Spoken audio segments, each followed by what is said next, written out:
বর্ষায় নর্থ বেঙ্গলের ল্যান্ডস্লাইড আর দীঘা পুরীতে উপচে পড়া ভিড়। তাহলে এই বর্ষার উইকেন্ডে যাবে কোথায়? কলকাতার কাছে এমন 5টা ডেস্টিনেশন আজ দেখাবো যেগুলো বর্ষাতে সব থেকে বেশি সুন্দর লাগে।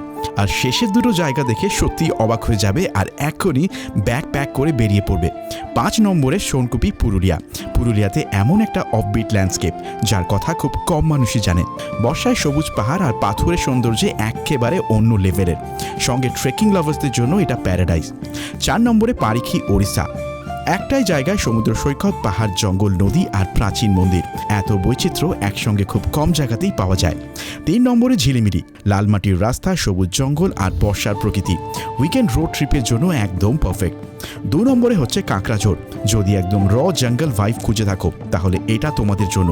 ঘন জঙ্গল, পাহাড়ি রাস্তা আর খুব কম ভিড়, একেবারে আনটাচড ফিল। 1 নম্বরে হচ্ছে দেবরিগড়।